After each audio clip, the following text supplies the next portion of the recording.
Manic Miner. It's one of the most influential platform games of all time, and I don't think you can call yourself a true retro gamer unless you have played this game. Miner Willy is the protagonist in a series of platform games, mainly for the ZX Spectrum, MSX, Amstrad CPC and the Commodore 64 home computers.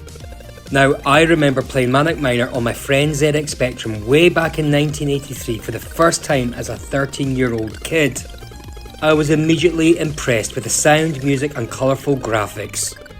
I thought the way in which that little fella moved and jumped across the screen was just brilliant at the time. So I thought it would be a good idea to do a short video on the history of Miner Willy. Now, the first two games, Manic Miner and Set Willy, were written by Matthew Smith during the 1980s. He's a top bloke and a bit of a legend in his own right, really.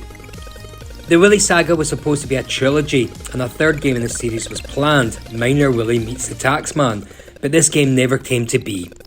The game originally involved Willy trying to find his way through a maze of inland revenue offices in order to pay his income tax. I guess there was probably capital gains too, given all that gold he found. Another game in this series is the Perils of Willy, which was released solely for the VIC-20. It's basically a cut down version of Manic Miner. And there was an upgraded version for the ZX Spectrum too, so we'll be checking both of these out also. Then there was Andre's Night Off, which was published as a type-in listing in the June 1984's issue of Computer and Video Games. This was also written by Matthew Smith. It was pretty rubbish, I have to say, but we'll have a look at that also. And then there was Set Willy 2, which was released in 1985, and this was developed by Derek P. Rowson and Steve Wetherill, rather than Matthew Smith. It's really an expansion of the original game, rather than an entirely new one. Again, we'll check that out. And then also in addition, there was quite a few unofficial sequels, remakes, homages and updates, which have also been released, but we won't really be looking at those games. Now, Matthew Smith started out programming when he received a TRS-80 for Christmas in 1979. And his first commercial game was a Galaxian clone for the TRS-80 called Detotaw 1. He then went on to produce Monster Muncher on the VIC-20. It's basically a Pac-Man clone, but what's quite impressive is that Smith said he wrote Monster Muncher in 3 hours. Matthew then obtained a ZX Spectrum on loan from Bug Byte Software Limited in return for a freelance contract for 3 games. The first of these was Styx in 1983, which Matthew received £3,000. However, it was Manic Miner that really made Matthew famous. The design of the game was inspired by Miner 2049er, which is a game released in 1982 for the Atari 8-bit family. Using this game as inspiration, Matthew wrote the Manic Miner game in just 8 weeks using a Model 3 Tandy. It was the first ZX Spectrum title with in-game music.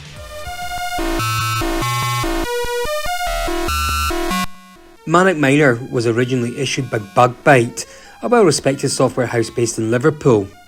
What may be less obvious was the fact that Software Projects was being set up by Matthew Smith and Alan Mayton, quite independently from Matthew's work on the Manic Miner game.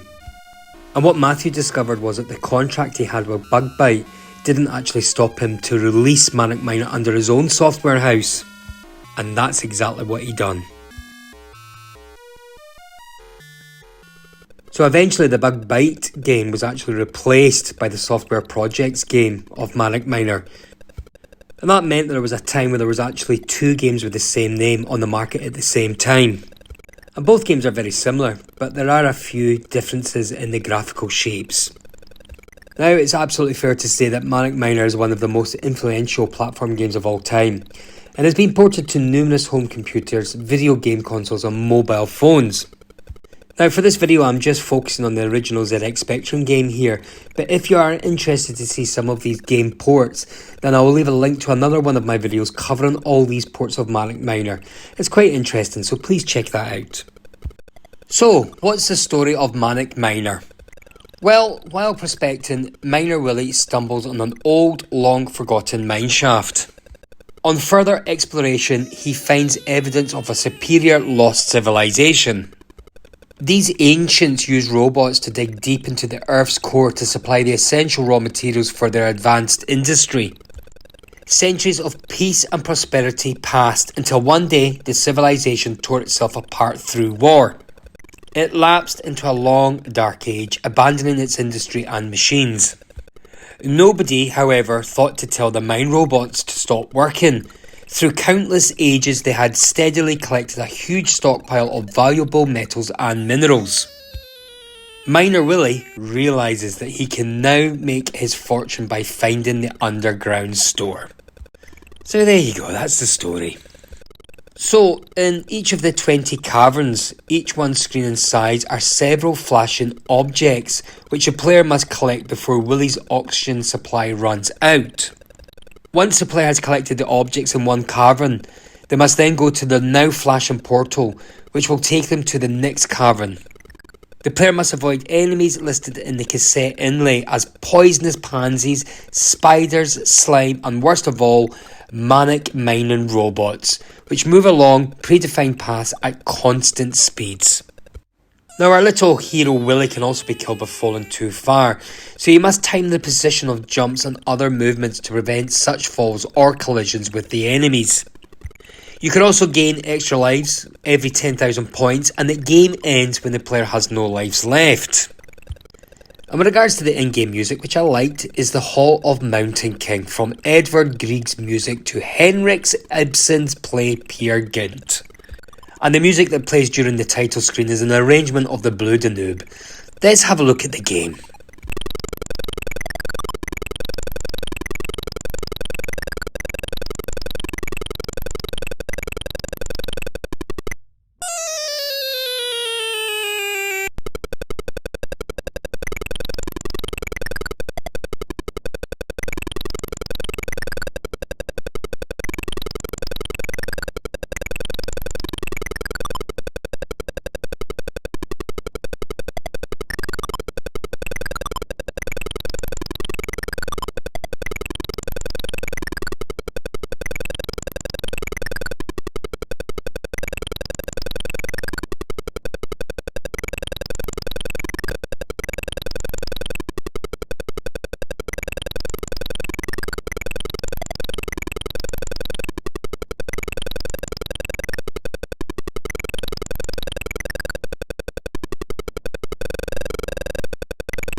Above the final portal is a garden, and to the right is a house with a white picket fence and a red car parked in front.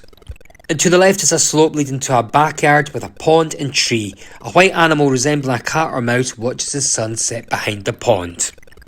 Upon regaining his freedom, the game restarts from the first level with no increase in difficulty.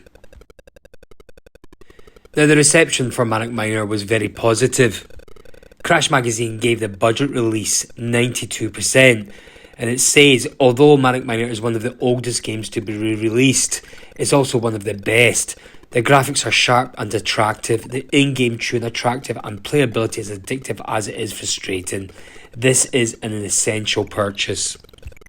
Computer and Video Games Magazine gave the game 90%, and they said that one of the qualities which make a game a winner is whether you keep coming back for more.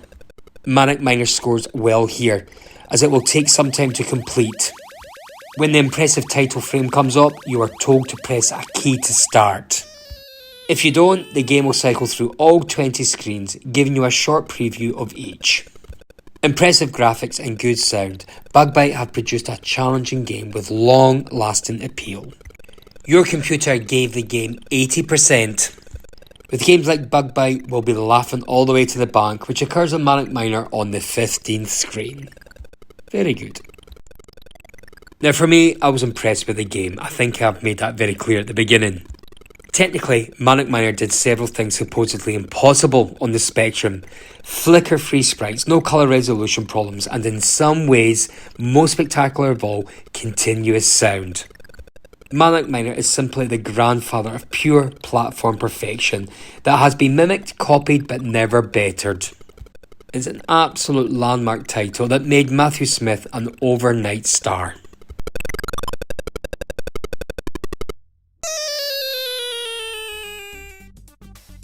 Okay, so now we're on to the sequel, Set Willy. Now, Set Willy is again a platform video game originally written by Matthew Smith for the ZX Spectrum home computer. It was published in 1984 by Software Projects and ported to most home computers of the time. It spent over 3 months at the top of the charts and was UK's best-selling home video game of 1984.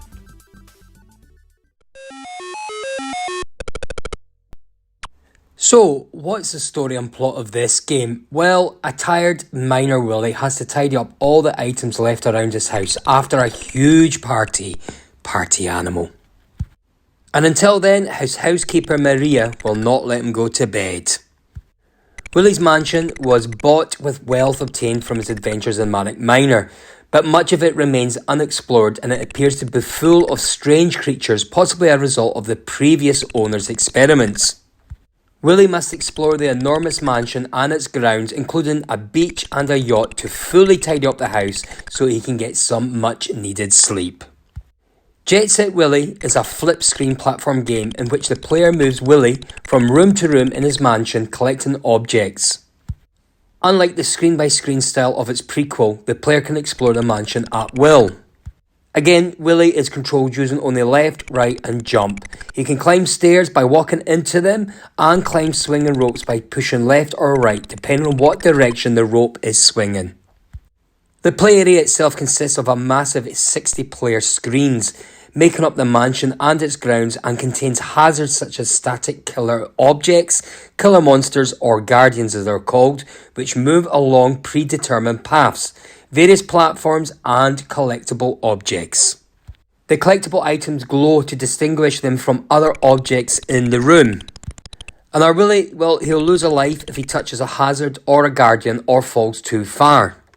He is then returned to the point at which he entered the room, which may lead to a game-ending situation where Willy repeatedly falls from a height or unavoidably collides with a guardian, losing all lives in succession. Now I have to say, I like this quirky little game. It's a bit weird, but I did like it. One of the more bizarrely named rooms in the game is we must perform a Quirka-Fleek. The pre-release name for the screen was the Gaping Pit. And this is in reference to a comic strip, Fat Freddy's Cat, a spin-off from the fabulous Fury Freak Brothers in the original comic. The Quirk of Fleek was an obscure ritual in a foreign country required to be performed upon the sight of dead furry animals. Weird. Early versions of the game played If I Were a Rich Man as the in-game music, but this had to be removed when the publishers of the song demanded £36,000 for its use. That was a lot of money back then. Upon release, the game could not be completed due to several bugs. Although 4 completely unrelated issues, they became known collectively as the Attic Bug. After entering the attic screen, various rooms would undergo corruption for all subsequent playthroughs, including all monsters disappearing from the chapel screen and other screens triggering a game over. This was caused by an error in the path of an arrow in the attic, resulting in the sprite travelling past the end of the Spectrum's video memory and overwriting crucial game data instead. Now, initially, Software Projects attempted to pass this bug off as an intentional feature to make the game more difficult, claiming that the rooms in question were filled with poisonous gas. However, they later issued a set of pokes to correct the flaws. Despite these bugs, Ross Holman and Cameron Elks won the competition that Software Projects had set for completion of Jet Set Willy and provided Software Projects with a set of bug fixes. So let's have a look at some of these levels.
Overall, Jet Set Willy had received very positive reviews.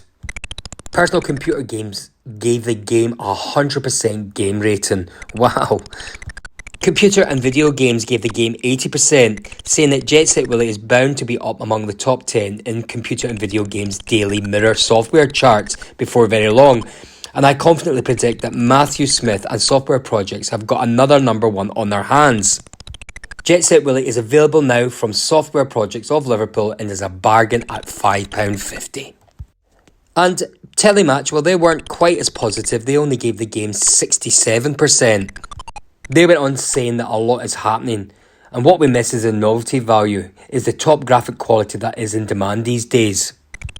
There is the multitude of screens, the abundance of graphical obstacle elements, but the bottom line is a program from which you expect more, where you ask yourself whether there isn't something better for the money. In plain language, this means that Jet Set Willy is average. A little bit harsh in my opinion. Because for me, Jet Set Willy was just as every bit as good and refreshing as the original game. For me, the game is just as good as Manic Miner. My best scene is when trying to enter the master bedroom before objectives are cleared, and Maria sends you off in a decisive finger pointing. It's a finger saying, get out. Very good. So if you haven't played the game, it is a must. This game, together with Manic Miner, have influenced many generations of gamers. It is a landmark from where many games have arisen.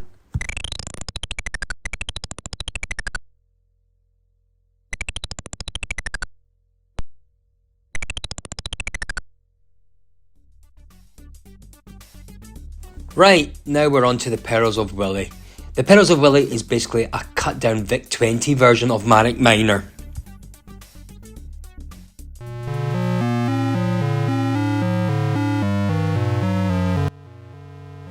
The premise of this game is that Willy's return home from the party, and while walking through the park he needs to skip lightly over the ducks and catch notes of music that seem to hang in the air.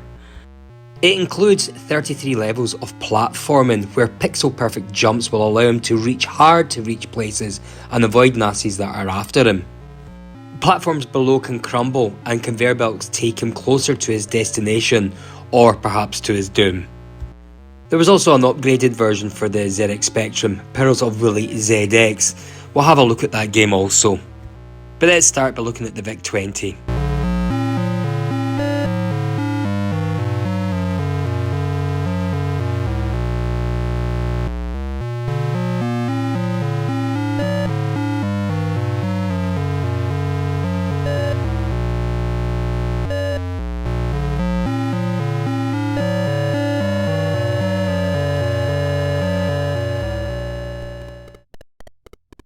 Okay, this is the ZX Spectrum version of the game.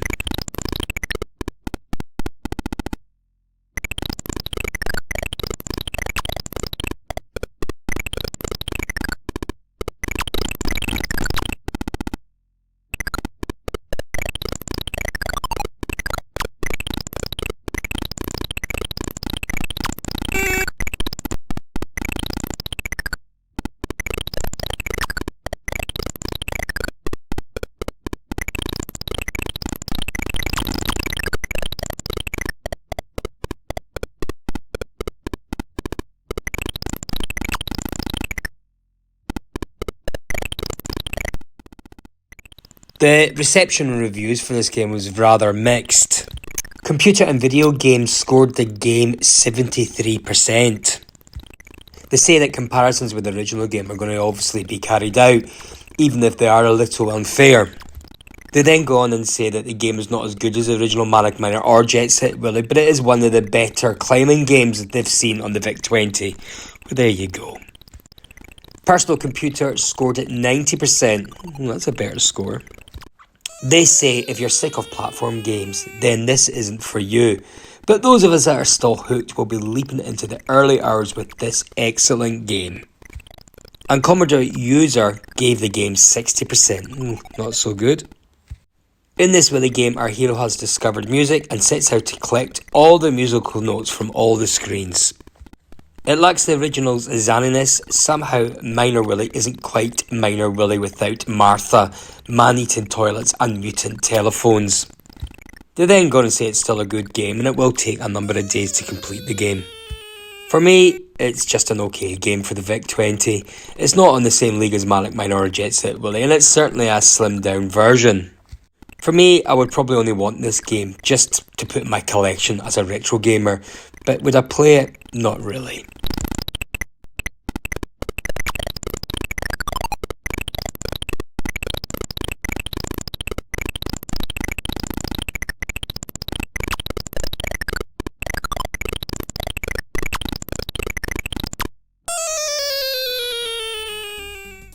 Okay, our next game is Andre's Night Off, and it's a really weird game, this one.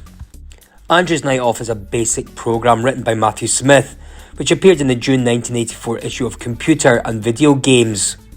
Here's the blurb that actually went with the listing. It really is quite interesting, this.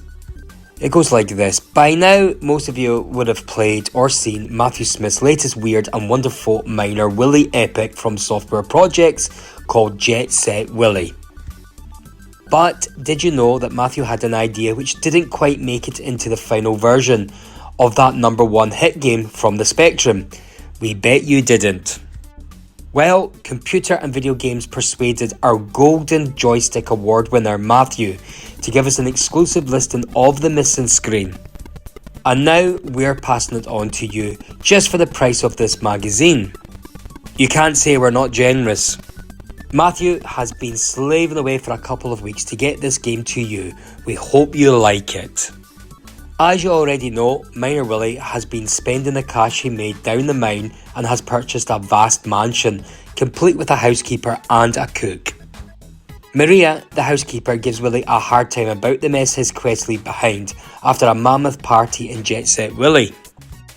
In our game, Andre the cook has waltzed off for the evening without leaving so much as a boiled egg for Willy to munch on. Anyway, our hero marches down to the kitchen to make himself a sandwich and comes face to face with the amazing Technicolor man-eating pizzas. Gasp. Can you survive the onslaught of these nasty little doughy monsters? Dare you open Willy's kitchen door? Full instructions are included in Matthew's listing. Let us know if you like it. Wow, it sounds great, eh? I bet you can't wait to play it. And then the magazine goes on to write the following, and this is actually very fascinating. When actually playing the game, note the total dissimilarity between the plot set out in the above and the one in the game. Mind you, no matter which plot is true, the game is still rubbish, unfortunately. If Matty actually wrote this and it took him a couple of weeks, he must have been going through his going to clubs, wearing a toga and getting completely wasted face. Anyway, enjoy. Flippin' heck, that's a bit rude, don't you think? Despite the game not being good, they should have perhaps been a little bit more grateful that Matthew actually done this for the magazine, but I have to say I agree with him, it was pure shite. Anyway, let's have a look at this rubbish game.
And now finally, we're on the last game, which is Set Willy 2, The Final Frontier.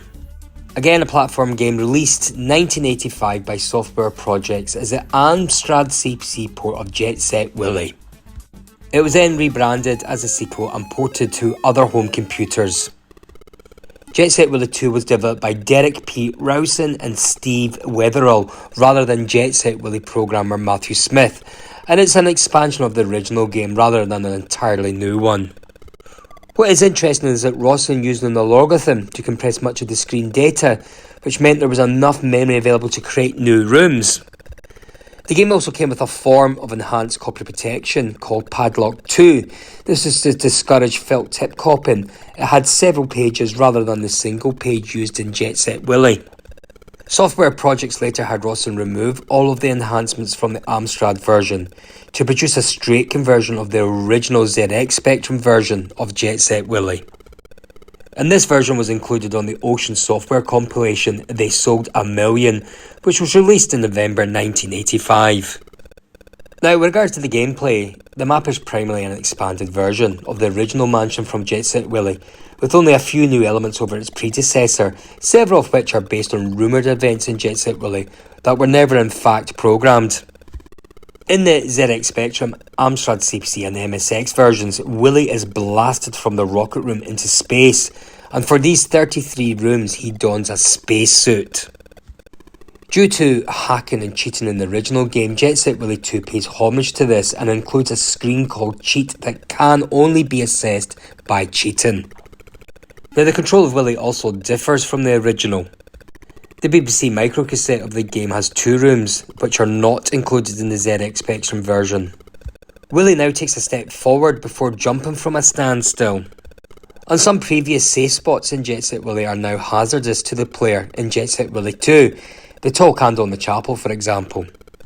And also, the ending of the game is different. Now, Rowson ported the game to the Spectrum alone, as Steve Wetherall had moved to Odin Computer Graphics at the time. The game also has a number of small differences, particularly visually, including the loss of coloured backgrounds in certain screens, as the Amstrad version ran in a 4-colour display mode. So anyway, let's have a look at the ZX Spectrum version of the game.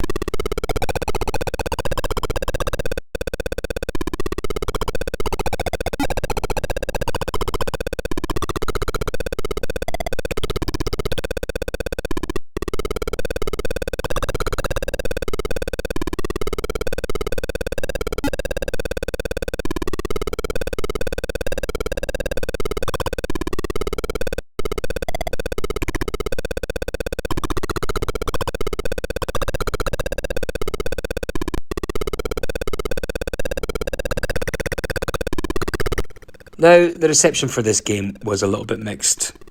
The original Amstrad version, released as Set Willy, reached number 2 in the Amstrad Games chart for 4 weeks, up till April the 16th, 1985. Amstrad Computer User called it one of the best CPC games around.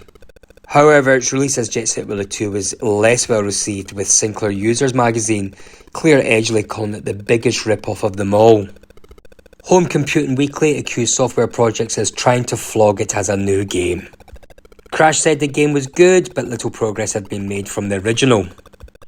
And both the Spectrum and Commodore 64 versions of Set Willy entered the Gallup Top 20 chart in the fortnightly up to July the 12th, 1985 at number 8 and rising to number 7 on the following chart. Mastertronic released the game on its Ricochet label in late 1988. While reviewers called the game dated, particularly criticising the graphics as laughable and stick-like, they did concede that the gameplay was still pretty excellent. The same reviewer who accused the graphics of being stick-like also stated that it was one of his all-time favourite games and worth a peek. And then finally, the 199 release reached number 7 in the ZX Spectrum Budget Games chart. And for me, I think it was just a rip-off. So, that was the Willy Miner series. Now, it's certainly a pity that Matthew Smith never got round to finish the 3rd instalment. You know, that Miner Willy meets the Taxman game. And although we've looked at 5 games here, there's only really Manic Miner and Set Willy that stand out for me. So it is a bit of a shame that there wasn't that 3rd game to make up a good trilogy. I generally do think that Matthew Smith was a particular talent back in his day. And okay, it's pretty well documented that he was pretty exhausted by the time the 2nd game had been completed, and he just seemed to disappear off the face of the planet at one point. Today, he's seen as a gaming legend who set a new benchmark for platforming games. Matthew, you're a gaming legend. Spot on, fella.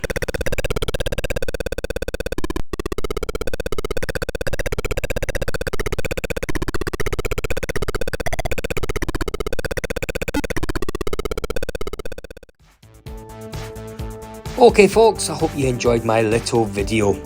Now please remember to press that like button, leave a comment, tell me all about your experiences about these games. Perhaps you have an interesting fact about Matthew or the games. I'm always interested in that stuff. And finally, please remember to press that subscribe button. Until the next time, bye bye.